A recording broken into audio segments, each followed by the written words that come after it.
Addiction. Incurable Addiction, Hemant Marathe.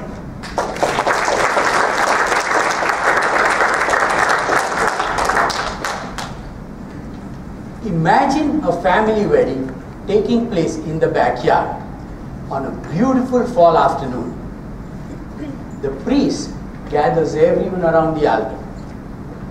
My wife occupies a prime seat just behind the bride.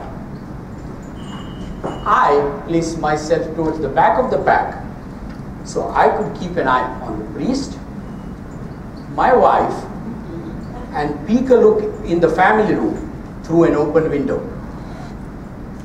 For me, the most interesting part of the ceremony is still a ways off. That's the part when the host announces, "The buffet is now open." The ceremony has reached a critical point. The priest asks,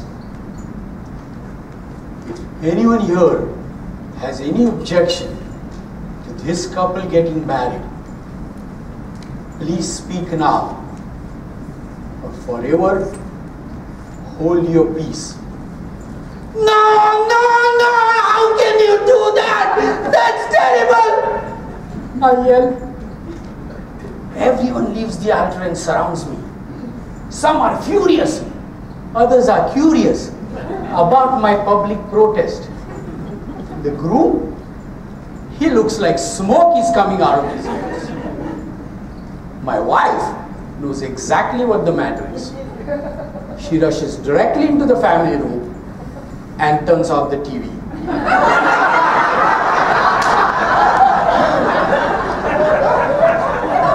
The groom is happy to know I have no objection to his wedding. I was simply protesting the interception Vinny Testaverde had just thrown in a football game. It's really not my fault. Did the priest have to ask the question exactly at the same time Mr. Testaverde decides to throw an interception? For that matter, what kind of man gets married on a Sunday afternoon? During a football season?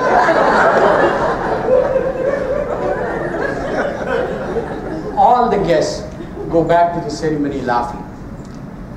My wife, on the other hand,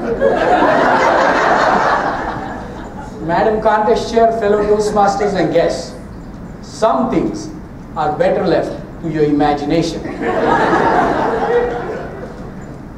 I have always been an intense man.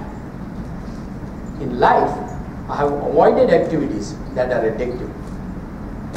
I have not smoked, never even tried alcohol, and have successfully managed not to get sucked in by Candy Crush.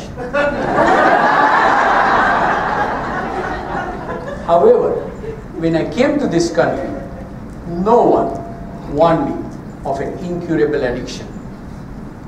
30 years ago, I arrived at Virginia Tech on a Friday. The very next day, my roommate had me watch college football. By the following weekend, I was explaining to him finer points of the game and calling out flags even on our tiny black and white TV. I never realized when I got incurably addicted to the game.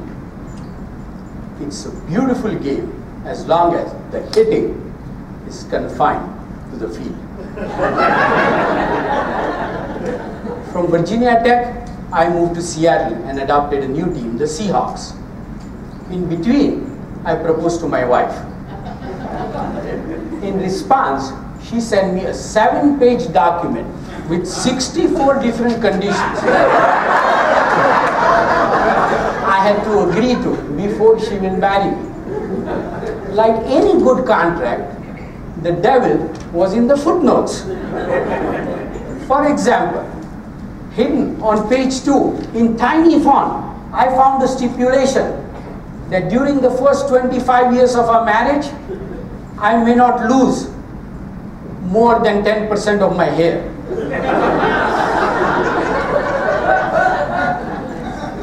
The contract she sent me read like a software license agreement. You scroll to the end, pretend to have read it, and click I agree.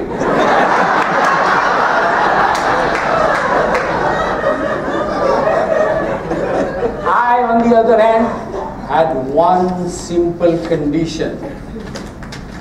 She must love football. That was the costliest fumble of my life. Now every Sunday, I am in the kitchen while she flops on a sofa in front of the TV. We have been trying to get rid of that addiction for the past 25 years. First, we decided to move to East Coast, even New Jersey, to be as far away from the team as possible. We even decided to have 4 daughters. Thankfully for my wife, not at the same time. Things were improving slowly only after joined FAA, Football Addicts Anonymous.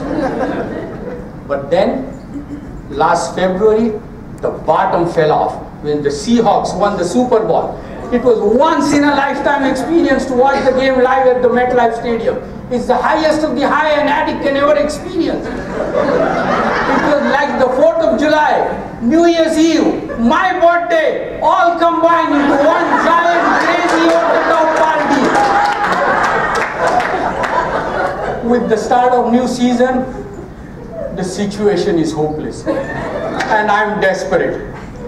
If any of you know any cure to this addiction, please let me know.